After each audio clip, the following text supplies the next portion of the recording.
ऋग्वैदिक काल में जो अर्थव्यवस्था है ये क्या कहती है। देखो ध्यान रखना कि इसमें जो मेन है अर्थव्यवस्था की प्रधानता वो क्या है, तो वो बेटा पशुपालन पर लोग बल दे रहे हैं, है ना। खेती कर रहे हैं, ऐसा नहीं है कि खेती नहीं कर रहे हैं, लेकिन उसकी आंशिक उपस्थिति यहां दिख रही है। पशुपालन को ये अधिक बल दे रहे हैं। चारागाही जो अर्थव्यवस्था है वो यहाँ पर ज्यादा दिख रही है। गाय बहुत बड़ी संख्या में पालते हैं, गाय को बहुत अधिक महत्व देते हैं, बहुत ज्यादा, है ना। इसके अलावा घोड़ा, भेड़, बकरी ये सब का भी इस्तेमाल कर रहे हैं, है ना। तो यहां पर हम लिख सकते हैं गाय, घोड़ा, बकरी, भेड़। गाय को बहुत अधिक महत्व, सर्वाधिक महत्व।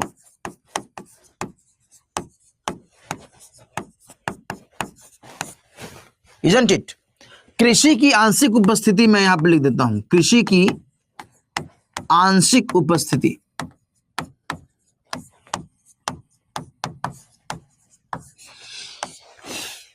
यहां ध्यान रखिएगा, गाय को अघन्या और अष्टकर्णी कहा गया है ना। गाय को अघन्या यानी कि न मारने योग्य, न मारने योग्य।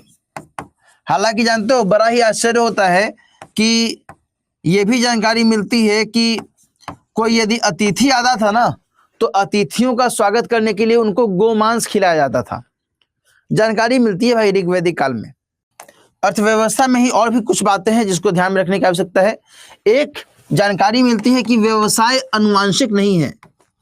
व्यवसाय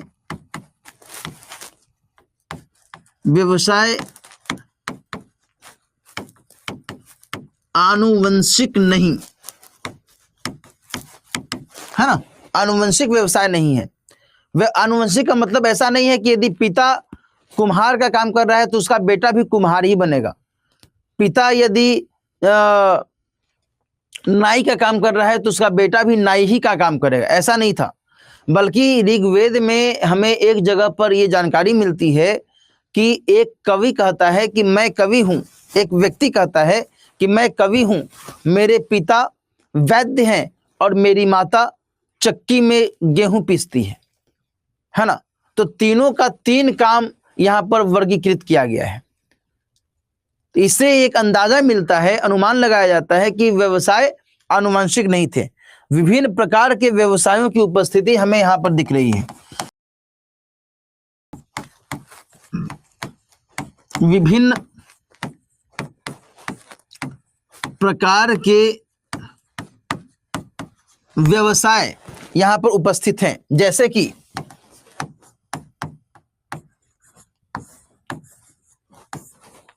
कि तंतुवाय। तंतुवाय को जुलाहा कहा गया है, जुलाहा को तंतुवाय कहा गया है। तंतु के अलावा हमें तक्षण नाम से एक शब्द मिलता है जो कि बरहई गिरी से जुड़ा हुआ है ना। बरहई जो होते थे वो तक्षण कहलाते थे। कर्मकार नाम से भी हमें एक शब्द मिलता है जो कि धातु का काम करता था। धातु का काम करने वाले,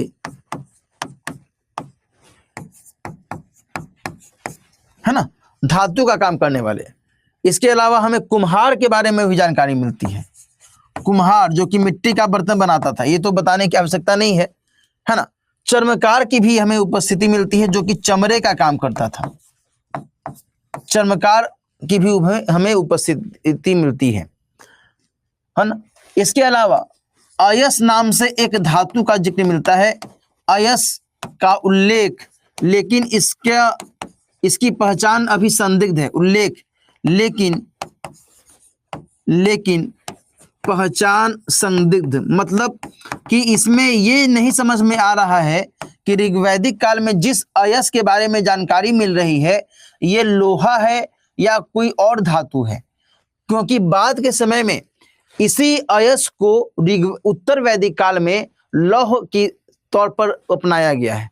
लौह अयस्क, इसी अयस्क से अयस्क बना है ना, इसी अयस्क से अयस्क बना है, ठीक है ना। तो ये चीजें आपको ध्यान में रखने की आवश्यकता है। साथ ही जो व्यापारिक गतिविधियां होती थी इसमें वस्तु विनिमय प्रणाली का इस्तेमाल होता था, है ना। व्यापारिक गतिविधियों में वस्तु विनिमय प्रणाली, वस्तु विनिमय प्रणाली का मतलब आपको पता है ना, कल मैंने बताया था इसका मतलब, है ना। निष्क नाम के धातु का इस्तेमाल, निष्क नामक धातु का इस्तेमाल, समझे ना। लेकिन इसके बारे में भी जो पहचान है वो ये भी संदिग्ध है कि आखिर ये कौन सी धातु है, सोना है या चांदी है, क्या है। चर्मकार मतलब जो चमड़े का काम करते थे, है ना। व्यापार के स्तर पर हमें रथ और बैलगाड़ी का इस्तेमाल दिखता है। व्यापार के लिए रथ और बैलगाड़ी का इस्तेमाल, देख रहे हो ना। इस समय की जो गतिविधियां हैं, इन गतिविधियों से हमें इस बात की जानकारी मिलती है कि जो व्यापारिक कार्य व्यवसाय है वो अलग अलग क्षेत्रों से जुड़ा हुआ है और व्यापारिक गतिविधियों में लोग रत हैं, है ना।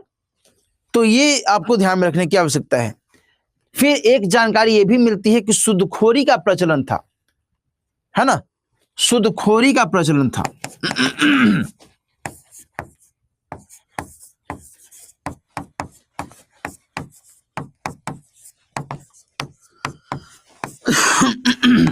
सूदखोरी का मतलब जो व्यक्ति ऋण दे करके, कर्जा दे करके और उस पर ब्याज कमाता था, इंटरेस्ट लेता था उसका, है ना। तो सूदखोरी का प्रचलन था। सूदखोर को वेकनाट कहा गया है ना। सूदखोर को वेकनाट कहा गया है।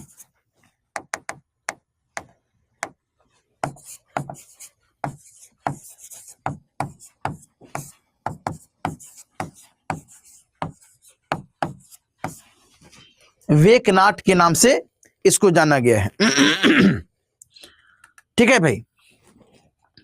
देन फिर हम लोग आगे बात करते हैं ऋग्वैदिक कालीन समाज की। दोस्तों यहां पर ध्यान रखिएगा कि जो समाज है ये पितृसत्तात्मक माना गया है। यहां पर पितृसत्तात्मक कहने का मतलब ये कि जिसमें पिता आधारित, पिता के नेतृत्व में सामाजिक गतिविधियां चल रही हैं। जो घर का मालिक है वो कौन है? पिता है ना। पिता जो कह रहे हैं वही बाकी परिवार के लोग फॉलो कर रहे हैं। यानी एक तरीके से हम कह सकते हैं पुरुष प्रधान समाज, सिंपली पुरुष प्रधान समाज। माता जी को कोई महत्व नहीं मिल रहा है ना। यज्ञ का लक्ष्य जानते हो क्या है? यज्ञ जो होते थे इसका लक्ष्य माना जाता था, यज्ञ का लक्ष्य पुत्र की प्राप्ति, हमको बेटा मिल जाए, पुत्र की प्राप्ति। यज्ञ में पूरा घी, चावल, गोमांस ये सब भी डाल दिया जाता था और पुत्र की प्राप्ति की आकांक्षा होती थी कि हमको बेटा हो। काहे भाई?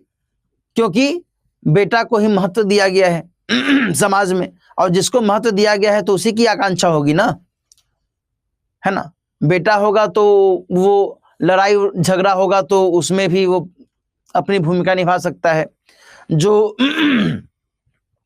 पशुपालन से संबंधित अर्थव्यवस्था है तो उसमें भी उसकी भूमिका होगी, है ना। तो पुत्र को यहां पर महत्व दिया गया है। परिवार का मुखिया कौन है? तो पापा जी। परिवार का मुखिया पिता।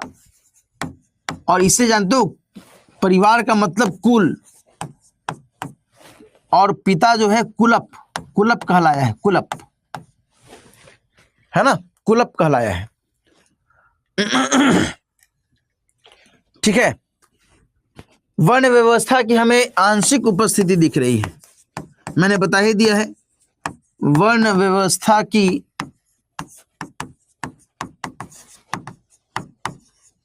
आंशिक उपस्थिति हमें यहां दिख रही है। महिलाओं की स्थिति संतोषजनक है भाई।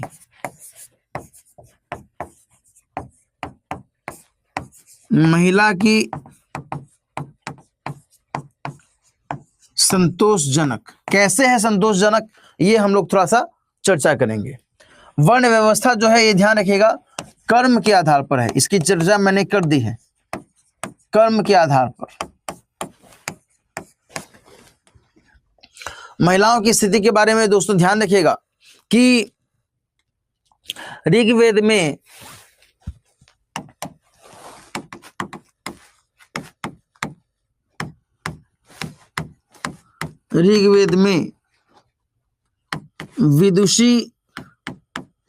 विदुषी मतलब विद्वान ऋषि कन्याएं या जो ऋषि माताएं हैं, है ना। तो विदुषी महिलाओं के द्वारा मंत्रों की रचना का जिक्र मिलता है। विदुषी महिलाओं द्वारा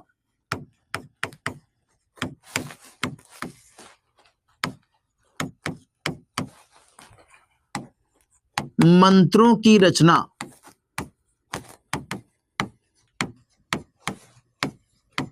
का जिक्र। अब इसमें कौन कौन मेन है? घोषा, अपाला,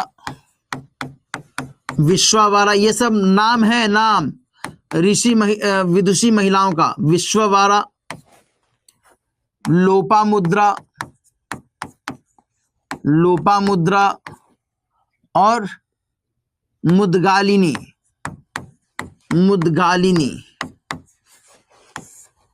है ना। महिलाओं को जाहिर सी बात है जब रचनाएं की जा रही हैं, मंत्रों का उच्चारण कर रही हैं, तो इनको शिक्षा का अधिकार है भाई, शिक्षा का अधिकार है। यज्ञ में अपने पति के साथ बैठती थी, यज्ञ में पति के साथ बैठना, समझे ना। इससे इनके महत्व को देखा जा रहा है। अदरवाइज जब महत्व नहीं दिया जाएगा तो खाली पति देवता ही यज्ञ में बैठेंगे, है कि नहीं। इसके अलावा यहां पर यह भी कहा जा रहा है कि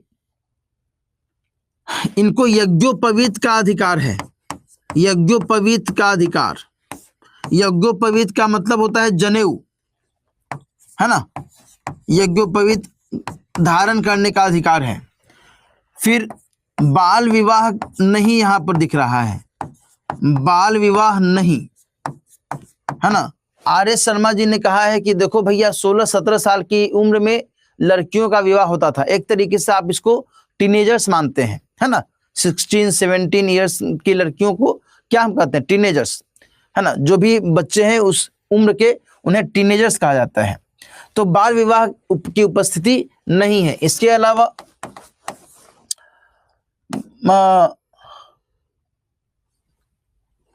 विधवा विवाह के बारे में हमें जानकारी नहीं मिल रही है ना। विधवा विवाह के बारे में जानकारी नहीं है। नियोग प्रथा के बारे में हमें जानकारी मिलती है। नियोग प्रथा प्लस नियोग प्रथा के बारे में हमें जानकारी मिलती है। नियोग प्रथा का मतलब यह हुआ कि मान लो कि कोई किसी स्त्री का पति मर गया और उसका कोई बाल बच्चा नहीं है, तो उस पति के जो भाई है, छोटा भाई है, उससे वो शादी कर सकती थी और अपने बच्चे को जन्म दे सकती थी।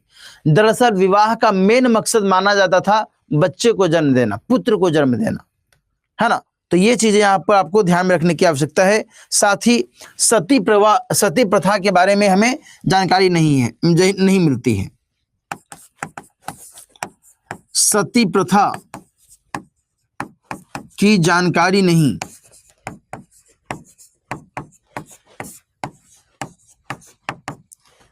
है ना। यहां पर यह भी ध्यान रखिएगा ऋग्वेद में पत्नी को जायदेस्तम कहा गया है। पत्नी को जायदेस्तम कहा गया है। जायदस्तम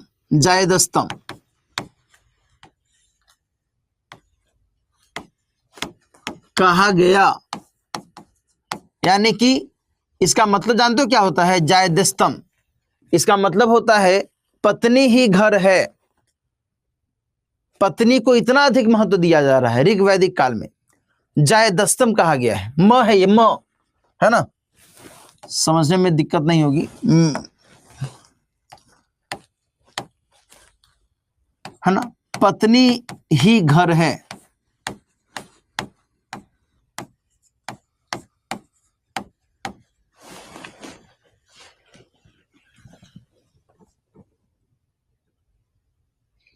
शालू ओझा, मैंने आपका उत्तर दे दिया बेटा, सती प्रथा की जानकारी नहीं मिलती है। दोस्तों यहां पर यह भी ध्यान रखिएगा कि महिलाओं को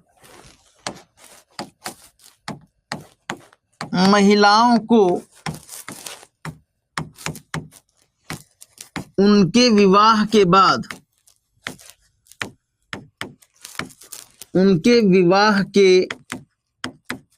बाद जानते हो क्या मिलता था? उपहार मिलता था अपने घर से मिलता था, और इस उपहार को वहतु कहते हैं। मिलता था, इस उपहार को क्या कहते हैं? वहतु, है ना, इसको वहतु कहा जाता है। वहतु कि एक पतिव्रता व्यवस्था मानी जाती है ना। लेकिन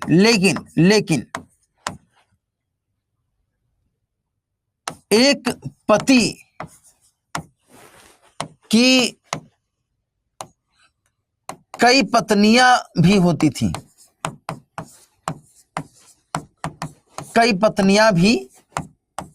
थीं, है ना। फिर हम लोग यहां पर बातचीत कर चुके हैं। जो एक या अधिक कुलों ने जन या कबीले का रूप लिया, सबसे बड़ी सामाजिक इकाई इसको मानी जाती थी, है ना। और व्यवसाय जन्म पर आधारित नहीं था, ये मैंने आपको बता दिया है। आर्थिक रूप से एक स्तरीकरण हमें दिखता है।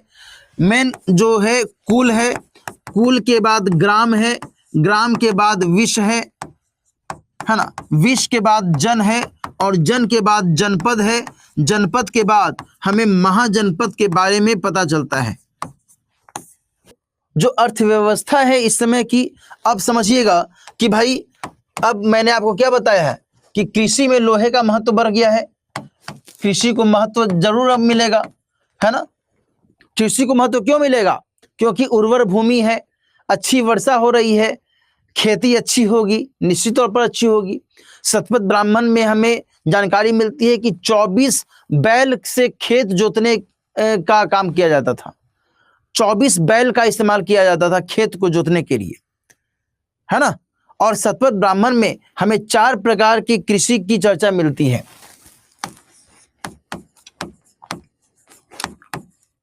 शतपथ ब्राह्मण में 4 प्रकार की कृषि की हमें चर्चा मिलती है। कृषन्तः, वपन्तः, लुनन्तः और मृणन्तः। कृषन्तः, वपन्तः, लुनन्तः और मृणन्तः, है ना। जुताई की जाएगी, बीज को बोया जाएगा, फसल की कटाई की जाएगी, और देन फसल को अनाज को फसल से अलग किया जाएगा, है ना। ठीक है ना, ये आपको ध्यान रखना है। तो खेत की जुताई, फसल की बुआई, बीज की बुआई और फसल की कटाई और फसल को अलग कर देना, है ना। एक तरीके से हम उसे कहते हैं अनाज को फसल से अलग कर देना। ठीक है, अनाज को अलग कर देना, इसके बारे में हमें जानकारी मिलती है। अनाज के तौर पर गेहूं, जौ, चावल, ईख जैसे पहले से चला रहा था, यही हमें पता चलता है। अनाज, महत्वपूर्ण अनाज कौन कौन से हैं? तो गेहूं,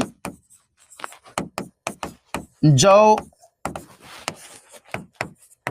चावल, ईख, इन्हीं सभी का इस्तेमाल किया जा रहा है। फिर उत्तर वैदिक काल में जो महत्वपूर्ण शिल्प हैं, वैसे ही पहले की तरह जो तंतुवाय हैं, बुनकर, कुलाल जिनको कुम्हार भी कहा जाता है, तक्षण, बढ़ई, मैंने पहले भी बताया है, करमार जो कि ब्लैक स्मिथ, लुहार अब यहाँ पर हो गए हैं ब्लैक स्मिथ, क्योंकि यहाँ पर लोहे का इस्तेमाल होने लगा है। हिरण्यकार जो कि स्वर्णकार कहलाते हैं, है ना, सोने का काम करने वाले स्वर्णकार, और रथकार के बारे में भी हमें जानकारी मिलती है। ठीक है ना।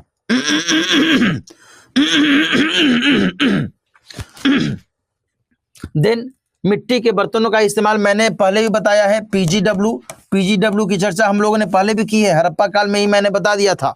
इसके अलावा काले और लाल रंग के जो मिट्टी के बर्तन हैं वो कंटिन्यू अभी तक उपयोग में लाए जा रहे हैं।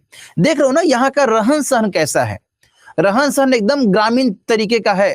खेती लोग कर रहे हैं तो मिट्टी के बर्तन का इस्तेमाल कर रहे हैं, इजंट इट, यज्ञ कर रहे हैं, हवन कर रहे हैं, है ना। एक सामान्य व्यवस्था देखी जा रही, बहुत हाई फाई वाला नहीं है, सिंधु नदी घाटी वाला नहीं है, इजंट इट, ये आपको ध्यान में रखना है। फिर व्यापार और वाणिज्य के स्तर पर हमें एक सामान्य सी जानकारी मिलती है कि मुद्रा का जो प्रचलन है, मुद्रा का प्रचलन हमें कुछ हद तक दिखता है, और इसमें जो महत्वपूर्ण मुद्राएं हैं वो निष्क, शतमान, कृष्णल ये मानी जाती हैं, है ना। निष्क,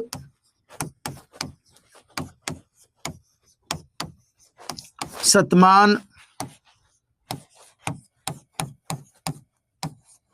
कृष्णल, पाद, आधन, प्रस्थ, इन सब मुद्राओं के बारे में हमें जानकारी मिलती है। जो निष्क है इसके बारे में कहा जा रहा है कि सोने का इस्तेमाल करके इसका निर्माण किया जाता था। सोने की मुद्रा इसे माना गया है, सोने की मुद्रा के तौर पर हमें जानकारी मिलती है। ठीक है ना।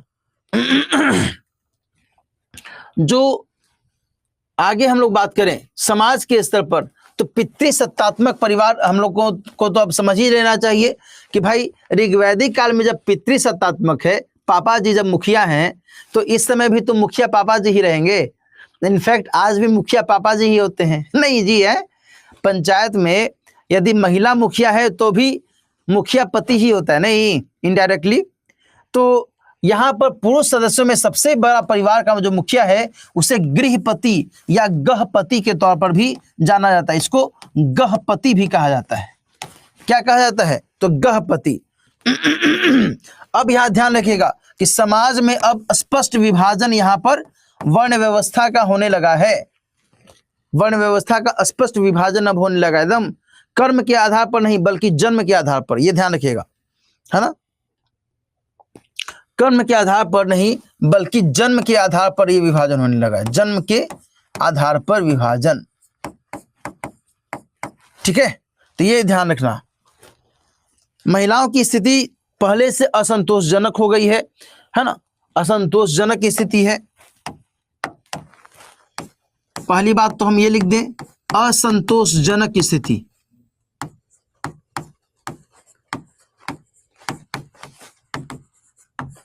यज्ञोपवीत, शिक्षा का अधिकार गायब,